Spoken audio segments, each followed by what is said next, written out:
ጤና ይስጥልኝ እንደምን አላችሁ አባቶች ካህናት ብራኪያችሁ ይድረሰኝ ምእመናን አባቶች እናቶች ወንድሞች እህቶች ሁሉ ሰላምታዬ ከሁላችሁ ጋር ይሁን ዲያቆናት አልዘነጋዋችሁ እንደምን አላችሁ ህፃናት ጭምር እግዚአብሔር የሚወዳችሁ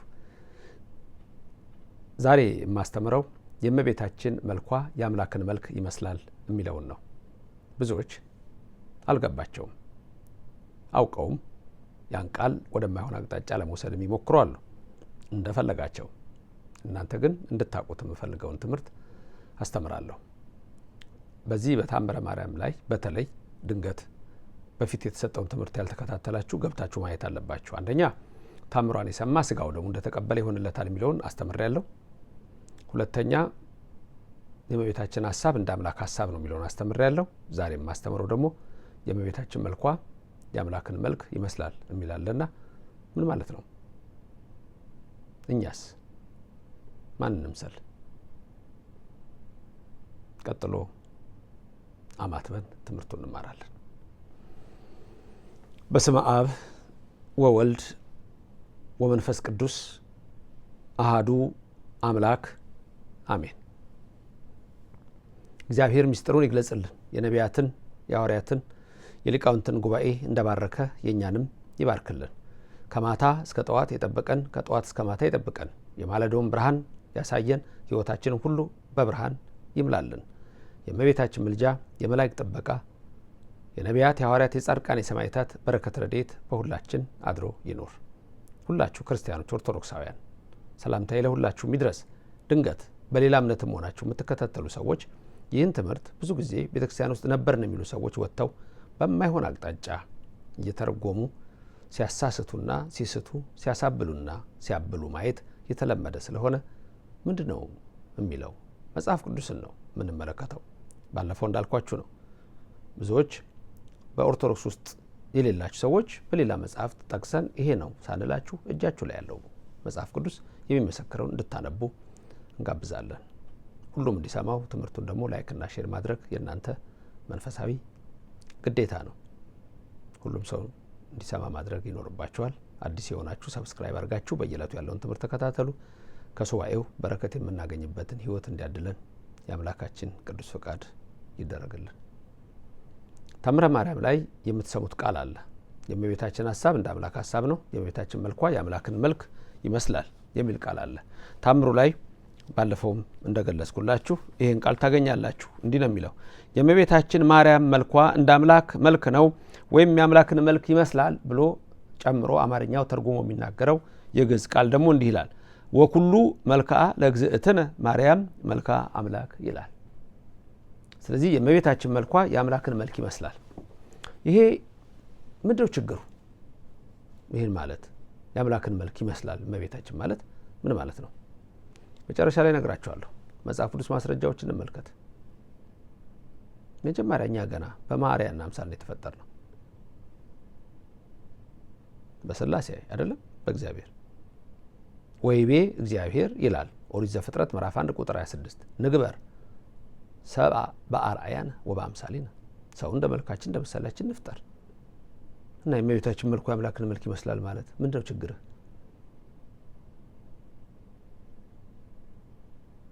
የእመቤታችን የቅድስተ ቅዱሳን ድንግል ማርያም መልክ የአምላክን መልክ ይመስላል የሚለው ምንድነው ስተቱ እመቤታችንን ከመጥላት የተነሳ እስከዚህ ደረጃ ነው ሰዎች በጣም ይወርዱት ዘፍጥረት 1:26 እግዚአብሔር አለ ሰውን በመልካችን እንደ ምሳሌያችን እንፍጠር በእግዚአብሔር አርአያና ምሳሌ የተፈጠርን ሰዎች ነን እሺ አዳምና ሔዋንን በአርአያውና በምሳሉ ፈጠራቸው ከዛስ አዳምና ሔዋን ወደቁ የድንግል ማርያም መልክ የአምላክን መልክ ይመስላል ማለት ያ ድቀት አላገኛትም በቤታችን ሸፍኗታል ራሱ እግዚአብሔር ማደሪያው እንድትሆን ስላዘጋጀ አስቀምጧታል አያችሁ ስለዚህ ያ አዳምና ሔዋንን መጀመሪያ የነበራቸው ንጽሐ ባህሪ የሰጣቸውን ይዛ የተገኘች ማለት ነው ድንግል ማርያም ከነሱም በላይ ሆና የነሱ አዳኝ ኢየሱስ ክርስቶስ ሲመጣ ከስጋዋ ስጋ ከነፍሷ ነፍስ የነሳው የእሷን ነው ንጽሕት አገኘ። አባ ሕርያቆስ አሁን ቅዳሴ ላይ እንደምትሰሙት በፍልሰታው እግዚአብሔር አሸተተ አየ እንዳንቺ ያለ አላገኘምና የሚወደው ልጁን እንድትወልጂ ገብርኤል መልአክን ወደ አንቺ ላከው ያበስርሽ ዘንድ ነው እኮ። ይሄን ነው የምንሰማው። የሚገርም ነገር ልንገራችሁ፣ በጣም አስተውላችሁ መጽሐፍ ቅዱስ እንድታነቡ ፈልጋለሁ። ዘፍጥረት 1:26 እግዚአብሔር አለ ሰውን በመልካችን እንደ ምሳሌያችን እንፍጠር አለ። ባሪያውና በአምሳሉ በመልኩ ተፈጥረናል። ድንግል ማርያም መልኳ የአምላክን መልክ ይመስላል ቢባል ሰይጣን ምን አበሳጨህ?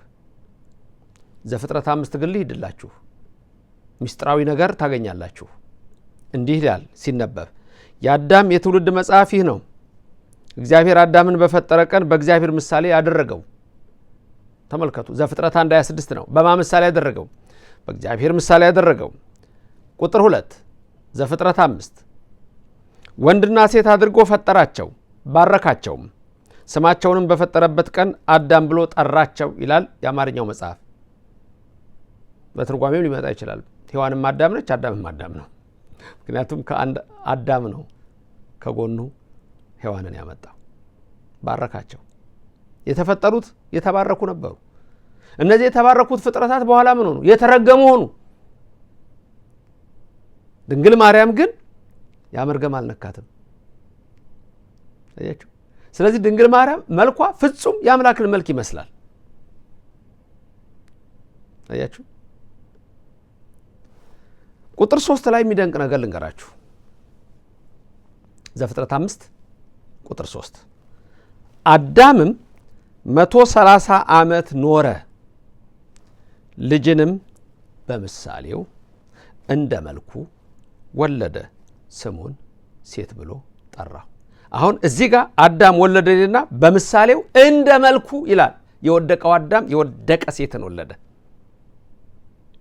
አያችሁ? በእግዚአብሔር አርአያና አምሳል የሚለው እዚህ ጋር ወደ ሰውየው ተለወጠ፣ ወደ አዳም መጣ፣ ወደ ሔዋን መጣ። አይደንቅም? በእግዚአብሔር አርአያና አምሳል የተፈጠረው አዳም በእግዚአብሔር አርአያና አምሳል ተፈጠረ። ልጁን ሲወልደው ግን በራሱ አርአያና አምሳል ፈጠረው አለ። አሁን ውድቀቱን ነው የሚያሳየው። የሉቃስ 10:35 አንድ ሰው ከኢየሩሳሌም ተነስቶ ወደ ኢያሪኮ ሲወርድ ወንበዴዎች አገኙት፣ ደበደቡት የሚል የለም። ያ ሰው አዳም ነው። በሚስጥር እኛ እናየዋለን። ካህናት መጡ አላዳኑትም፣ ሌዋውያን መጡ አላዳኑትም። ያዳነው ከሰማይ ሰማያት የወረደው ኢየሱስ ክርስቶስ እሱ ነው፣ ሰማርያዊ ተብሎ የተነገረው። ምክንያቱም ትውልዱ ከሕዝብም ከአሕዛብም ነውና፣ የሰማርያን ትውልዳቸው እንደዛ ነው። ስለዚህ አሁን እኛ ልፋታችን ሁሉ እኮ የአምላክን መልክ ለመምሰል እኮ ነው። ምንድነው የእመቤታችን መልክ ፍጹም የአምላክን መልክ ይመስላል ቢባል ምንድነው? አሁን ይሄንን እንደ ስህተት አድርገው ሲቆጥሩት እኮ ግን የሚደንቃችሁ እኮ ምንድነው? እኔ እኮ መስላለሁ ነው የሚሉ፣ ሌላ ነገር የለውም እኮ። ዞረው እኮ ራሳቸውን ነው። ከዚህ በላይ ሰይጣን የሰው ልጆችን ልቡና ያወረበት ዘመን ታይቶ አይታወቅም። ለዚህ ነው ይህ ዘመን 8ኛውና የመጨረሻው ክስተት የሚፈጸምበት የትንቢት ዘመን የሆነው።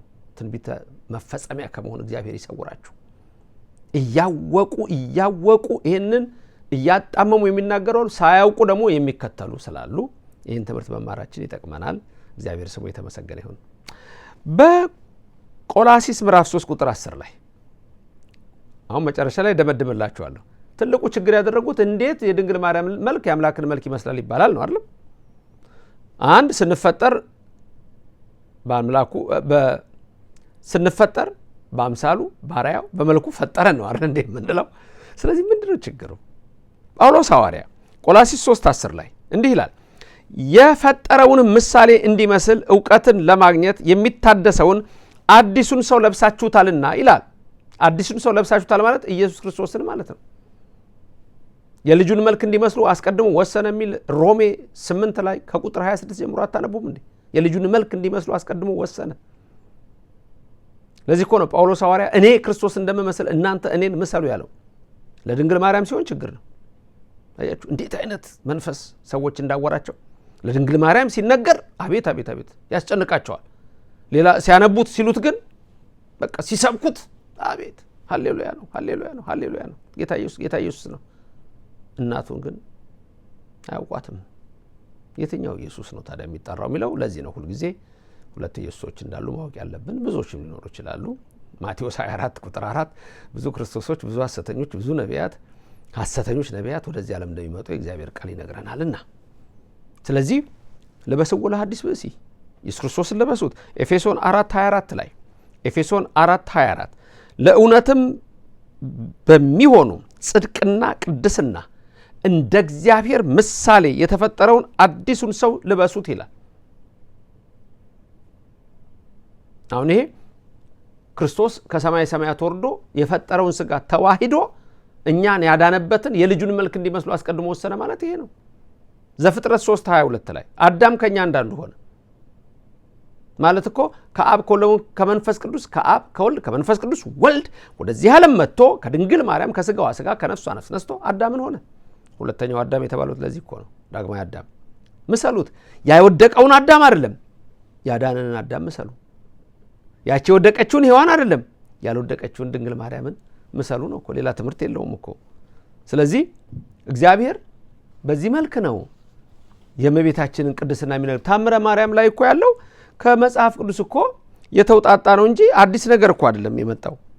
ግን ብዙዎች እንዳልኳችሁ ድንግል ማርያምን ከመጥላት የተነሳ የድንግል ማርያም መልክ ፍጹም የአምላክን መልክ ይመስላል የሚለው ብዙዎቹ ሊገባቸው አልቻለም።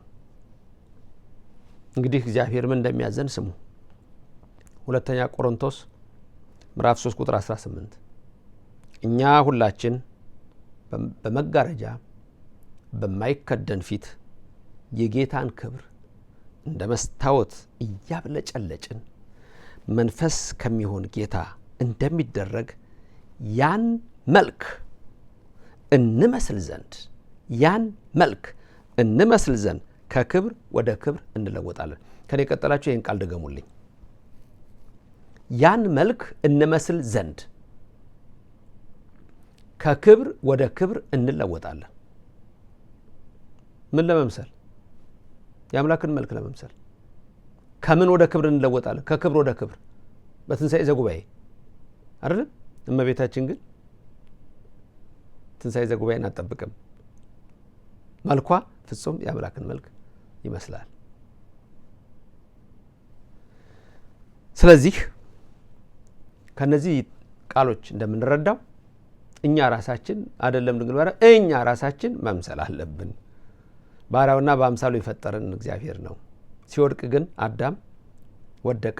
እግዚአብሔርን የሚመስለውን ንጹሕ ባህሪውን ቆሸሸበት፣ አደፈ፣ ከአምላኩም ተጣላ። እግዚአብሔርን የመሰለ ጌታ ገነትን የመሰለ ቦታ አጣ። በርደተ መቃብር ርደተ ሲኦል ተፈርዶበት፣ በሞተ ሥጋ ሞተ ነፍስ ተፈርዶበት ወደቀ። ወደ ምድረ ፋይድ መጣ። ሚስቱን ሔዋንን አወቀ፣ ወለደች። የመጀመሪያዎቹ ተገዳደሉ። የመጀመሪያዎቹ ቃየል አቤልን ገሎ፣ ቃየል ሚስቶቹን ይዞ ተሰደደ። እንዲህ ሆነ። ከዛ በኋላ ግን ባሪያውና በአምሳሉ በመልኩ ወለደ አለና ሴትን ወለደ አለ። ወድቆ ያለው አዳም የወደቀ ልጅ ወለደ። ትውልዱ ሁሉ ወደቀ ከድንግል ማርያም በስተቀር። መልኳ ፍጹም የአምላክን መልክ ይመስላል። ጥቅሶቹን አይታችኋል። እኛ ራሳችን እንድንመስል እግዚአብሔር ያዘናል። የልጁን መልክ እንዲመስሉ አስቀድሞ ወስነዋል ብሎ ስልጣኑን የመለኮት ባህሪ ተካፋዮች እያለ የሚገልጻቸው ቅዱሳን ራሱ እዚህ ጸጋ ላይ እንዲደርሱ ነው እግዚአብሔር የሚሻው። ለዚህ ነው የቀደመውን አዳማዊ ባህሪ ንጹሕ ባህሪ እናገኝ ዘንድ ልበስዎ ለሐዲስ ብእሲ አዲሱን ሰው አለ ዳግማዊ አዳም ኢየሱስ ክርስቶስን ለበሱት። በትንሣኤ ዘጉባኤ ሁላችን የማይበሰብሰውን እንለብሳለን። የሚበሰብሰው የማይበሰብሰውን በክብር እንነሳለን። በውርደት የተዘራው በድካም የተዘራው በኃይል ይነሳል። ያኔ ሟቲ የነበረው ኢሟቲ ይሆናል። ድንግል ማርያም መርገመ ሥጋ መርገመ ነፍስ አልነካትምና መልኳ የአምላክን መልክ ሐሳቧም የአምላክን ሐሳብ ይመስላል። ድንግል ሆይ አንቺ ንጽሕት፣ አንቺ ቅድስት፣ ንጽሕት በድንግልና ስርጉት በቅድስና ጸጋውን ክብሩን እንዳይነሳን ከልጅሽ ከወዳጅሽ ከናዝሬቱ ኢየሱስ አማልጅን። አንቺ ናዝሬቷ ማርያም አትርሽን። በላይ ሰብን በጥርኝ ውሃ እንዳመለልሽው ልጆችሽ አሁን የሚሰሙትን ሁሉ አማልጃቸው። የዶኪማስን ጓዳ ሙሉ እንዳደረግሽ በምልጃሽ ልጅሽ ወዳጅሽን እንደነገርሽው አሁንም ቤታቸውን ሙሉ አድርጊላቸው። ሕይወታቸውን፣ ትዳራቸውን፣ ኑሯቸውን፣ ዘራቸውን ሁሉ ባርኪላቸው። አባ ኤፍሬምን በባረክሽበት በረከት እኔን ባሪያሽን አሁን የሚሰሙትን ልጆችሽን ሁሉ ባርኪያቸው። ኢየሱስ ክርስቶስ ሆይ የእናት ልመና ፊት አያስመልስ አንገት አያስቀልስምና በመስቀል ላይ እንኳን እያለህ በዛ ሁሉ መከራ ውስጥ እናትን አየሃት። ለዮሐንስም ሰጠኸው፣ ለእኛም ስጠን። አሜን። ሱባኤውን የበረከት ያድርግልን። ትምህርቱን ላይክ፣ ሼር በማድረግ ሰው ሁሉ ይድረሰው። አዲስ የሆናችሁ ተማሩ፣ ሰብስክራይብ አድርጉ። እንኳን ወደ እግዚአብሔር ጉባኤ በሰላም መጣችሁ። አነሳስቶ ላስጀመረን አስጀምሮ ላስፈጸመን ኃያል አምላክ ክብርና ምስጋና ይግባው። ልዑል እግዚአብሔር ይባርካችሁ፣ ፊቱንም ያብራላችሁ። የእመቤታችን መልኳ የአምላክን መልክ ይመስላል። ድንግል ሆይ ከልጅሽ ከወዳጅሽ አስታርቂን። አሜን።